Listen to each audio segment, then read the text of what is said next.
ನಮಸ್ಕಾರ ವೀಕ್ಷಕರೇ.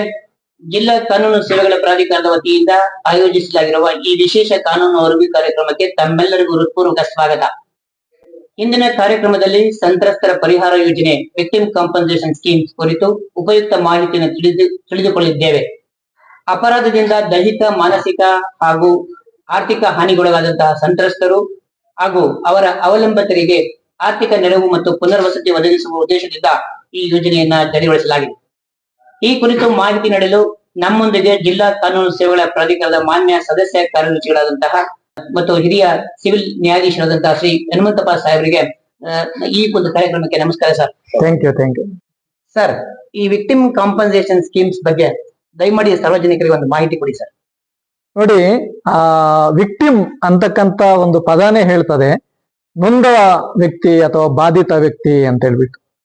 ಯಾರು ಈ ಬಾಧಿತ ವ್ಯಕ್ತಿ, ನೊಂದ ವ್ಯಕ್ತಿ ಅಂದ್ರೆ ಸಾಮಾನ್ಯವಾಗಿ ಈ ಒಂದು ಸ್ಕೀಮ್ ಅಡಿನಲ್ಲಿ ಬರ್ತಕ್ಕಂಥದ್ದು ಕ್ರಿಮಿನಲ್ ಕೇಸ್ಗಳಲ್ಲಿ ನೊಂದ ವ್ಯಕ್ತಿ ಅಂದ್ರೆ ಏಟ್ ತಿಂದಿರ್ತಕ್ಕಂಥವ್ರು, ಸಹಜವಾಗಿ ಕಂಪ್ಲೇಂಟ್ ಅನ್ನ ಕೊಟ್ಟಿರ್ತಕ್ಕಂತಹ ವ್ಯಕ್ತಿ ಯಾರಿರ್ತಾರೋ ಅವರು ಈ ಒಂದು ಯೋಜನೆ ಅಡಿನಲ್ಲಿ ಬಾಧಿತ ವ್ಯಕ್ತಿಗಳು ಅಂತ ಹೇಳ್ಬಿಟ್ಟು ಬರ್ತಾರೆ. ಸರ್, ಈಗ ಈ ಬಾಧಿತ ವ್ಯಕ್ತಿಗಳು ಡೈರೆಕ್ಟ್ ಆಗಿ ಅಪ್ರೋಚ್ ಆಗ್ಬೋದಾ ಅಥವಾ ಯಾವ ರೀತಿ ಅದು ಪ್ರಕ್ರಿಯೆ ಬಗ್ಗೆ ಸ್ವಲ್ಪ ಸವಿಸ್ತಾರವಾಗಿ ತಿಳಿಸ್ಕೊಟ್ರೆ ಸಾರ್ವಜನಿಕರಿಗೆ ಅನುಕೂಲ ಆಗುತ್ತೆ ಅಂತ ಅಭಿಪ್ರಾಯ. ನೋಡಿ, ಈಗ ಈ ಬಾಧಿತ ವ್ಯಕ್ತಿಗಳು ಸಾಮಾನ್ಯವಾಗಿ ಕ್ರಿಮಿನಲ್ ಕೇಸ್ಗಳಲ್ಲಿ ಏನಾಗ್ತದೆ ಅಂತಂದ್ರೆ ಏಟ್ ತಿಂದಿರ್ತಕ್ಕಂತಹ ವ್ಯಕ್ತಿ ಡೈರೆಕ್ಟ್ ಆಗಿ ಹೋಗಿ ಪೊಲೀಸ್ನವ್ರಿಗೆ ದೂರನ್ನ ಕೊಡ್ತಾರೆ. ದೂರ ಕೊಟ್ಟ ಮೇಲೆ ಅದು ಕೇಸ್ ರಿಜಿಸ್ಟರ್ ಆಗಿ ಯಾರ ಮೇಲೆ ಆರೋಪ ಮಾಡಲಾಗಿದೆಯೋ ಅವರನ್ನ ವಿಚಾರಣೆ ಮಾಡಿ ಮತ್ತೆ ಅವ್ರ ಮೇಲೆ ಚಾರ್ಜ್ ಶೀಟ್ ಅನ್ನ ಫೈಲ್ ಮಾಡ್ತಾರೆ. ಆ ನಂತರದಲ್ಲಿ ನ್ಯಾಯಾಲಯದಲ್ಲಿ ಪ್ರಕ್ರಿಯೆ ಶುರುವಾಗ್ತದೆ. ಕೇಸ್ ವಿಚಾರಣೆ ಎಲ್ಲ, ಸಾಕ್ಷಿಗಳ ವಿಚಾರಣೆ ಇದೆಲ್ಲಾನು. ಸೊ ಆ ನಂತರದಲ್ಲಿ ಕೆಲವು ಕೇಸ್ಗಳಲ್ಲಿ ಏನಾಗ್ತದೆ, ಈಗ ಉದಾಹರಣೆ ಪೋಕ್ಸೋ ಕಾಯ್ದೆ ಇರ್ತದೆ. ಪೋಕ್ಸೋ ಕಾಯ್ದೆನಲ್ಲಿ ನ್ಯಾಯಾಲಯವನ್ನೇ ಆ ಒಂದು ಕಾಂಪನ್ಸೇಷನ್ ಅನ್ನ ಅವಾರ್ಡ್ ಮಾಡಿ ಇಷ್ಟು ಅಂತ ಹೇಳ್ಬಿಟ್ಟು ಕೊಡ್ತದೆ. ಬೇರೆ ಕೇಸ್ಗಳಲ್ಲಿ ಸಂಬಂಧಪಟ್ಟಂತೆ ಬಾಧಿತ ವ್ಯಕ್ತಿ ಯಾರಿದ್ದಾರೆ ಅವರು ನೇರವಾಗಿ ಒಂದು ವೇಳೆ ಇಂಟ್ರೀಮ್ ಕಾಂಪನ್ಸೇಷನ್ ಬೇಕು ಅಂತಂದ್ರೆ ಅವರೇ ನೇರವಾಗಿ ಬಂದು ನಮ್ಮ ಕಾನೂನು ಸೇವೆ ಪ್ರಾಧಿಕಾರಕ್ಕೆ ಅರ್ಜಿಯನ್ನು ಸಲ್ಲಿಸಬಹುದು ದಾಖಲೆಗಳ ಸಮೇತವಾಗಿ. ಇಲ್ಲ, ಆ ನ್ಯಾಯಾಲಯ ಯಾವುದಿದೆ ಆ ನ್ಯಾಯಾಲಯ ಒಂದೊಮ್ಮೆ ಆ ಒಂದು ಚಾರ್ಜ್ ಶೀಟ್ ಅನ್ನ ಮತ್ತೆ ಆ ಒಂದು ಮೆಡಿಕಲ್ ಸರ್ಟಿಫಿಕೇಟ್ಸ್ ಅನ್ನೆಲ್ಲ ಪರಿಗಣಿಸಿ ಇವರಿಗೆ ಮಧ್ಯಂತರ ಒಂದು ಪರಿಹಾರವನ್ನ ಕೊಡ್ಲಿಕ್ಕೆ ಅವಕಾಶ ಇದೆ ಅಂತಕ್ಕಂಥದ್ದು ಮನಗಂಡ್ರೆ ನ್ಯಾಯಾಲಯ ಸಹ ಅಲ್ಲಿಂದ ಅದನ್ನ ರೆಫರ್ ಮಾಡಿ ಕೊಡ್ಲಿಕ್ಕೆ ಅವಕಾಶ ಇರ್ತದೆ. ಸರ್, ಈ ಒಳ್ಳೆ ಪ್ರಶ್ನೆಯನ್ನು ಹೇಳಿದ್ರಿ. ಅದರಲ್ಲಿ ಅತಿ ಮುಖ್ಯವಾಗಿರ್ತಕ್ಕಂಥದ್ದು ಮಧ್ಯಂತರ ಪರಿಹಾರ ಅನ್ನೋದ್ರ ಬಗ್ಗೆ. ಸರ್, ಈ ಮಧ್ಯಂತರ ಪರಿಹಾರ ಪಡಿಬೇಕು ಅಂತಂದ್ರೆ ಇವಾಗ ಯಾವುದೋ ಒಂದು ಎಕ್ಸಾಂಪಲ್ ಕೊಡ್ತೀನಿ ಸರ್. ಒಂದು ಹಾಕ್ಸಿ ಇದು 307 ಕೇಸ್ ಅಂತ ತಿಳ್ಕೊಳ್ಳೋಣ ಸರ್. ಆ ವ್ಯಕ್ತಿ ಯಾವ್ದೋ ಬೆರಳನ್ನ ಕಳ್ಕೊಂಡಿದ್ದಾನೆ ಅಥವಾ ಆ ವ್ಯಕ್ತಿಗೆ ಟ್ರೀಟ್ಮೆಂಟ್ ಇನ್ನೂ ಅವಶ್ಯಕತೆ ಇದೆ. ಆ ಟ್ರೀಟ್ಮೆಂಟ್ ಬೇಕು ಅನ್ನೋ ಸಂದರ್ಭದಲ್ಲಿ ನನ್ನ ಹತ್ರ ದುಡ್ಡು ಇಲ್ಲ, ಹಣ ಇಲ್ಲ ಅಂತ ಸಂದರ್ಭದಲ್ಲಿ ಈ ಒಂದು ವ್ಯವಸ್ಥೆನ ಯೂಸ್ ಮಾಡ್ಕೋಬಹುದು ಸರ್? ಖಂಡಿತ. ಅಂತಹ ಯಾವುದೇ ಒಬ್ಬ ನೊಂದ ವ್ಯಕ್ತಿ ಯಾರಿದ್ದಾರೆ ಅವರು ಈಗ ಅವ್ರಿಗೆ ತೀವ್ರವಾಗಿರ್ತಕ್ಕಂತಹ ಸ್ವರೂಪದ ಗಾಯ ಆಗಿರ್ತದೆ. ಅದರಿಂದ ಆತ ಒಂದು ಕೆಲಸ ಮಾಡಿ ಏನು ಅರ್ನಿಂಗ್ಸ್ ಅನ್ನ ಮಾಡ್ಲಿಕ್ಕೆ ಸಾಧ್ಯ ಆಗಿರೋದಿಲ್ಲ, ಬೆಡ್ ರಿಡನ್ ಆಗಿರ್ತಾನೆ. ಅವನ ಕುಟುಂಬದ ಸದಸ್ಯರೆಲ್ಲ ಕೂಡ ಅವನ ಆದಾಯದ ಮೇಲೆನೆ ಅವಲಂಬಿತರಾಗಿರ್ತಾರೆ. ಅಂತಹ ಸಂದರ್ಭದಲ್ಲಿ ಆ ಮೆಡಿಕಲ್ ಸರ್ಟಿಫಿಕೇಟ್ಸು ಕೊಟ್ಟರೆ ಅದನ್ನ ನಾವು ಕಮಿಟಿನಲ್ಲಿ ಇಟ್ಟು ನಮ್ಮ ಗೌರವಾನ್ವಿತ ಪ್ರಧಾನ ಜಿಲ್ಲಾ ಮತ್ತು ಸತ್ರ ನ್ಯಾಯಾಧೀಶರು ಅದರ ಅಧ್ಯಕ್ಷರಿರ್ತಾರೆ. ಸೊ ಅದನ್ನ ತೀರ್ಮಾನ ಮಾಡಿ ಒಂದ್ ವೇಳೆ ಆ ಒಂದು ಗ್ರಾವಿಟಿ ಆಫ್ ದಿ ಅಫೆನ್ಸ್ ಏನಿದೆ, ಆ ತೀವ್ರತೆ, ಆ ಬೇಸ್ ಮೇಲೆ ಅವರಿಗೆ ಇಂಟ್ರೀಮ್ ಕಾಂಪನ್ಸೇಷನ್ ಕೊಡೋದಕ್ಕೂ ಕೂಡ ಅವಕಾಶ ಇರ್ತದೆ. ಸರ್, ಈಗೇನು ಗೊತ್ತಾಯ್ತು ನಮಗೆ ಕಾಂಪನ್ಸೇಷನ್ ಯಾವ ರೀತಿ ಸಿಗುತ್ತೆ ಅಂತ ಹೇಳಿ. ಸರ್, ಈಗ ಹಲವಾರು ಪ್ರಕರಣಗಳನ್ನು ನಾವು ನೋಡಿದ್ದೀವಿ. ಅಲ್ಲಿ ಒಂದು ಕೇಸ್ ನಡೆಸ್ತಾರೆ, ಅಂದ್ರೆ ವಿಕ್ಟಿಮ್ ಯಾರಿದ್ದಾರೆ ಅವ್ರ ಕೇಸನ್ನ ಬಂದು ಕರೆಕ್ಟ್ ಆಗಿ ನಡೆಸ್ತಾರೆ. ಅನ್ಫಾರ್ಚುನೇಟ್ಲಿ ಆ ಕೇಸು ಅಕ್ವಿಟ್ ಆಗ್ಬಿಡ್ತದೆ. ಅಂದ್ರೆ ಆ ಕೇಸಲ್ಲಿ ಆರೋಪಿ ನಿರಪರಾಧಿ ಅಂತ ಬಿಡುಗಡೆ ಆಗ್ತಾನೆ. ಆದ್ರೂ ಆ ಕೇಸನ್ನ ಬಹಳ ಸ್ಟ್ರಾಂಗ್ ಆಗಿ ಅವರು ಬಂದು ಹೇಳಿದ್ರು ಕೂಡ ಅಂತ ಸಂದರ್ಭದಲ್ಲಿ ಆ ಮಹಿಳೆ ಅಥವಾ ಆ ವ್ಯಕ್ತಿಗೆ, ಬಾಧಿತ ವ್ಯಕ್ತಿಗೆ ಕಾಂಪನ್ಸೇಷನ್ ಕೊಡ್ಲಿಕ್ಕೆ ಏನಾದ್ರು ತೊಂದರೆ ಆಗುತ್ತದ? ಇಲ್ಲ.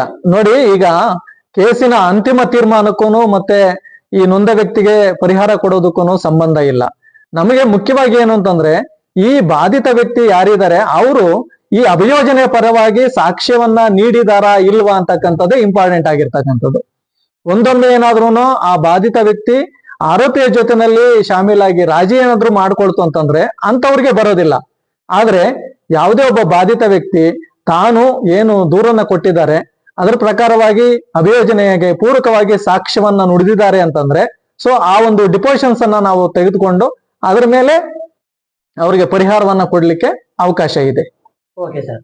ಅಂದ್ರೆ ಪ್ರಾಸಿಕ್ಯೂಷನ್ ಗೆ ಸಪೋರ್ಟ್ ಮಾಡಿದಾಗ ಮಾತ್ರ ಅವರು ಎಲಿಜಿಬಲ್ ಇರ್ತಾರೆ. ಅವ್ರೇನಾದ್ರು ಆರೋಪಿ ಜೊತೆಗೆ ಶಾಮೀಲಾಗಿ ಆ ಕೇಸನ್ನ ಕ್ಲೋಸ್ ಮಾಡಿಸ್ಕೊಂಡಿದ್ರೆ ಅಂತ ಸಂದರ್ಭದಲ್ಲಿ ಅವರು ಇನ್ಎಲಿಜಿಬಲ್ ಅನ್ನತಕ್ಕಂಥದ್ದು ಹೌದೌದು ಸರ್. ಈಗ ಇದೇನೋ ಗೊತ್ತಾಯ್ತು, ಡಿಸೀಸ್ಡ್ ಅಂದ್ರೆ ಆ ವ್ಯಕ್ತಿ ಮೃತಪಟ್ಟಿರ್ತಾನೆ ಸರ್. ಆ ಒಂದು ಏನು ಮರಣ ಆಗಿರ್ತದೆ, ಆ ವ್ಯಕ್ತಿ ಅವನು ಸಾಯಿಸಿರ್ತಾನೆ.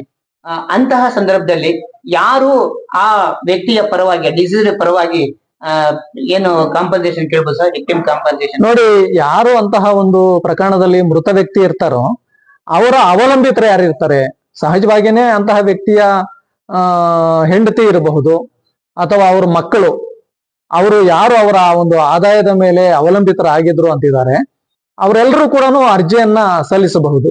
ಅವ್ರಿಗೆ ಅವಕಾಶ ಇದೆ.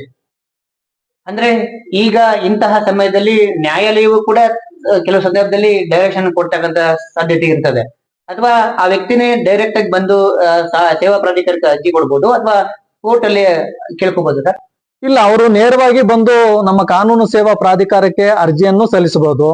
ಕೆಲವು ಸಂದರ್ಭಗಳಲ್ಲಿ ಪೊಲೀಸ್ ಠಾಣೆಗೆ ಅವರು ಏನು ಕಂಪ್ಲೇಂಟ್ ಕೊಟ್ಟಿರ್ತಾರಲ್ಲ, ಆ ಒಂದು ತನಿಖಾಧಿಕಾರಿನೇ ಆ ಒಂದು ದಾಖಲೆಗಳನ್ನ ಸಲ್ಲಿಸಿ ಅವರ ಪರವಾಗಿ ಬಂದು ಅರ್ಜಿಯನ್ನ ಸಲ್ಲಿಸಬಹುದು. ಅಥವಾ ನ್ಯಾಯಾಲಯದಲ್ಲಿ ಅವರು ಮುಕ್ತವಾಗಿ ಹೇಳಿದಾಗ ನಮ್ಗೆ ಒಂದು ಪರಿಹಾರದ ಅವಶ್ಯಕತೆ ಇದೆ, ನಮ್ಗೆ ಈ ಒಂದು ಹಾಸ್ಪಿಟಲ್ ಖರ್ಚಸ್ಸು ಮೀಟ್ ಮಾಡ್ಬೇಕಾಗ್ತದೆ ಅಥವಾ ಇನ್ನು ಬೇರೆ ಯಾವುದೋ ತುರ್ತು ಅವಶ್ಯಕತೆ ಇದೆ ಅಂತಕ್ಕಂಥದ್ದು ಮನವರಿಕೆ ಮಾಡಿಕೊಟ್ರೆ ಸೊ ಅಂತಹ ಒಂದು ಪ್ರಕರಣದಲ್ಲೂ ಸಹ ನ್ಯಾಯಾಲಯವೇ ಒಂದು ಯಾರು ವಿಕ್ಟಿಮ್ ಇದ್ದಾರೆ ಅವರ ಪರವಾಗಿ ನಮಗೆ ಆ ಒಂದು ಲೆಟರ್ ಅನ್ನ ಕಳಿಸಿ ಇಂಥವರಿಗೆ ಒಂದು ಇಂಟ್ರಿಮ್ ಕಾಂಪನ್ಸೇಷನ್ ಕೊಡಿ ಅಂತ ಹೇಳ್ಬಿಟ್ಟು ಕೇಳಲಿಕ್ಕೆ ಅವಕಾಶ ಇದೆ.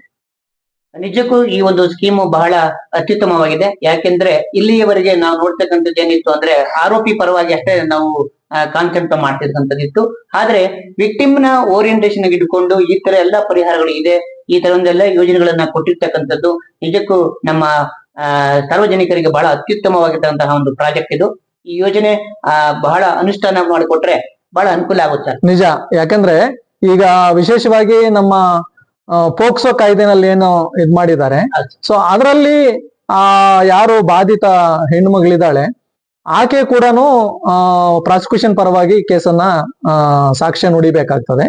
ಮತ್ತೆ ಅಂತಹ ಒಂದು ಬಾಧಿತ ಮಗು ಏನಿರ್ತದೆ ಅವ್ರಿಗೆ ಸಪೋರ್ಟಿವ್ ಪರ್ಸನ್ಸ್ ಅಂತ ಹೇಳ್ಬಿಟ್ಟು ಕೂಡ ನಾವು ಸಹಕಾರ ನೀಡ್ಲಿಕ್ಕೆ ಇಬ್ಬರನ್ನ ನೇಮಕ ಮಾಡಿ ಕೊಟ್ಟಿರ್ತೀವಿ. ಅಂದ್ರೆ ಕೇಸು ಫೈಲ್ ಮಾಡಿದಾಗಿಂದ ಹಿಡಿದು ಅಂತಿಮ ತೀರ್ಮಾನ ಆಗೋವರೆಗೂ ಕೂಡ ಆ ಕೇಸ್ನಲ್ಲಿ ಅವರು ಯಾವ ರೀತಿಯಾಗಿರ್ತಕ್ಕಂತಹ ಒಂದು ಸಾಕ್ಷ್ಯವನ್ನ ನೀಡಬೇಕಾಗ್ತದೆ ಮತ್ತು ಯಾವುದೇ ಹೆದರಿಕೆ ಅಥವಾ ಬೆದರಿಕೆಗಳೇನಾದ್ರೂ ಬಂತು ಅಂತಂದ್ರೆ ಅದನ್ನ ಯಾವ ರೀತಿ ಪ್ರೊಟೆಕ್ಟ್ ಮಾಡ್ಲಿಕ್ಕೆ ಸಾಧ್ಯ ಆಗ್ತದೆ. ಸೊ ಇವೆಲ್ಲ ಕೂಡ ಅಂತಹ ನೊಂದ ಒಂದು ಮಗುವನ್ನ ಸಂರಕ್ಷಣೆ ಮಾಡೋ ಉದ್ದೇಶಕ್ಕಾಗಿ ಮಾಡಿರ್ತಕ್ಕಂಥದ್ದು. ಇದು ಎಲ್ರಿಗೂ ಕೂಡ ಉಪಯೋಗ ಆಗ್ತಾ ಇರ್ತಕ್ಕಂಥದ್ದು. ನೀವು ಹೇಳಿದಾಗೆ ಕೇವಲ ಆರೋಪಿತರಿಗೆ ನಾವು LADCS ನಲ್ಲಿ ಅವಕಾಶ ಮಾಡ್ಕೊಡ್ತೀವಿ ಅಂತಕ್ಕಂಥದ್ದು ಒಂದು ಆರೋಪ ಏನಿದೆ, ಅದನ್ನ ಮೀರಿ ಬಾಧಿತ ವ್ಯಕ್ತಿಗಳಿಗೂ ಕೂಡ ನಮ್ಮ ಕಾನೂನು ಸೇವಾ ಪ್ರಾಧಿಕಾರದಿಂದ ಆರ್ಥಿಕ ಸಹಾಯದ ಜೊತೆನಲ್ಲಿ ಅವರಿಗೆ ಈ ಸಪೋರ್ಟಿವ್ ಪರ್ಸನ್ಸ್ ಅಂತಕ್ಕಂಥವ್ರನ್ನ ನೇಮಕ ಮಾಡಿ ಅವರಿಗೆ ಮಾರಲ್ ಸಪೋರ್ಟ್ ಅನ್ನ ಸಹ ತುಂಬಿಸೋದಕ್ಕೆ ಇದೊಂದು ಒಳ್ಳೆಯ ಒಂದು ಯೋಜನೆ ಆಗಿದೆ. ಸರ್, ಈ ವಿಕ್ಟಿಮ್ ಕಾಂಪನ್ಸೇಷನ್ ಸ್ಕೀಮ್ಸ್ ಯಾರ್ಯಾರಿಗೆ ಲಭಿಸುತ್ತದೆ ಅಂತ ಸ್ವಲ್ಪ ಹೇಳ್ಬೋದು ಸರ್? ನೋಡಿ, ಈ ಒಂದು ವಿಕ್ಟಿಮ್ ಕಾಂಪನ್ಸೇಷನ್ ಅಲ್ಲಿ ಸಾಮಾನ್ಯವಾಗಿ ಈ ಕೊಲೆ ಕೇಸ್ನಲ್ಲಿ ಯಾರು ಮೃತಪಟ್ಟಿರ್ತಾರೋ ಅವರ ಅವಲಂಬಿತರು, ಅದೇ ರೀತಿಯಾಗಿ ಈ ಅತ್ಯಾಚಾರಕ್ಕೆ ಒಳಗಾಗಿರ್ತಕ್ಕಂತಹ ಮಹಿಳೆ ಯಾರಿರ್ತಾರೆ ಅವರು, ಅದೇ ರೀತಿಯಾಗಿ ಲೈಂಗಿಕ ದೌರ್ಜನ್ಯಗಳಿಗೆ ಸಂಬಂಧಪಟ್ಟಂತೆ ಬಾಧಿತರಾಗಿರ್ತಾರೋ ಅಂತವರು, ಅಂದ್ರೆ ಪೋಕ್ಸೋ ಕಾಯ್ದೆ ಅಂತದ್ರಲ್ಲಿ ಬರ್ತಕ್ಕಂಥದ್ದು. ಅದೇ ರೀತಿಯಾಗಿ ಈ ಆಸಿಡ್ ಅಟ್ಯಾಕ್ ಆಗಿರ್ತಕ್ಕಂಥದ್ದು, ಸೊ ಅಂತಹ ಕೇಸ್ಗಳಲ್ಲಿ ಬಾಧಿತರು ಯಾರಿದ್ದಾರೋ ಅವರು. ಅದೇ ರೀತಿಯಾಗಿ ಗ್ರೀವಿಯಸ್ ಅಫೆನ್ಸಸ್ ಅಂದ್ರೆ ಗಂಭೀರ ಗಾಯಗಳಾಗಿ ಅವರು ಅದರಿಂದ ಏನು ಆದಾಯವನ್ನ ಕಳ್ಕೊಂಡಿರ್ತಾರೆ, ಆದಾಯದ ಮೂಲ ಅಂದ್ರೆ ಕೆಲಸ ಮಾಡೋದಕ್ಕೆ ಹೋಗೋದಿಲ್ಲ. ಸೊ ಅಂತಹ ನೊಂದ ವ್ಯಕ್ತಿಗಳು, ಬಾಧಿತ ವ್ಯಕ್ತಿಗಳು ಎಲ್ಲರೂ ಕೂಡ ಈ ಯೋಜನೆ ಅಡಿನಲ್ಲಿ ಫಲಾನುಭವಿಗಳು ಅದರಿಂದ ಪರಿಹಾರ ಪಡ್ಕೊಳ್ಳಿಕ್ಕೆ ಅವರು ಅರ್ಹರಾಗಿರ್ತಾರೆ. ಒಟ್ಟಿನಲ್ಲಿ ಆ ಅಪರಾಧದಿಂದ ಅವರು ದೈಹಿಕವಾಗಿ ನ್ಯೂನತೆಯನ್ನ ಒಳಗೊಂಡಿದ್ರೆ ಅಂತ ಸಂದರ್ಭದಲ್ಲಿ ಪಡ್ಲಿಕ್ಕೆ ಅರ್ಹರಿರ್ತಾರೆ. ಹೌದೌದು, ದೈಹಿಕ ಮತ್ತು ಮಾನಸಿಕ ಎರಡೂ ನೋವನ್ನ ಅನುಭವಿಸಿರ್ತಾರೆ. ಎರಡರಲ್ಲೂ ಕೂಡ ಅವ್ರಿಗೆ ಅವಕಾಶ ಇರ್ತದೆ.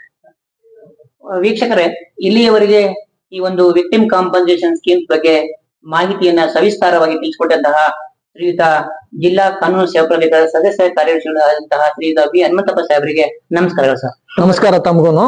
ಮತ್ತೊಮ್ಮೆ ತಮ್ಮಲ್ಲಿ ಮನವಿ ಮಾಡ್ಕೊಳ್ತಕ್ಕಂಥದ್ದು ಏನು ಅಂತಂದ್ರೆ, ಅಂತಹ ಯಾವುದೇ ಕ್ರಿಮಿನಲ್ ಕೇಸ್ಗಳಲ್ಲಿ ಬಾಧಿತ ವ್ಯಕ್ತಿಗಳಿದ್ದಾರೆ ಅಂತಂದ್ರೆ ದಯವಿಟ್ಟು ನೀವು ಸಾಕ್ಷ್ಯ ನುಡಿಯುವಾಗ ನಿಮ್ಗೆ ಏನು ಮಾನಿಟರಿ ಲಾಸ್ ಆಗಿದೆ, ಏನು ನಷ್ಟ ಆಗಿದೆ, ಎಷ್ಟು ಹಣ ಖರ್ಚಾಯ್ತು, ಅದಕ್ಕೆ ಸಂಬಂಧಪಟ್ಟಂತೆ ಗೌರವಾನ್ವಿತ ನ್ಯಾಯಾಲಯದಲ್ಲಿ ಅದನ್ನ ನೀವು ವಿಚಾರಣೆ ಸಂದರ್ಭದಲ್ಲಿ ಹೇಳ್ಬೇಕಾಗ್ತದೆ. ಅಂತ ಸಂದರ್ಭದಲ್ಲಿ ಮಾತ್ರನೇ ನ್ಯಾಯಾಧೀಶರು ನಿಮಗೆ ಈ ಒಂದು ಪರಿಹಾರವನ್ನ ಕೊಡೋದಕ್ಕೆ ರೆಕಮೆಂಡ್ ಮಾಡೋದಕ್ಕೆ ಅವಕಾಶ ಆಗ್ತದೆ.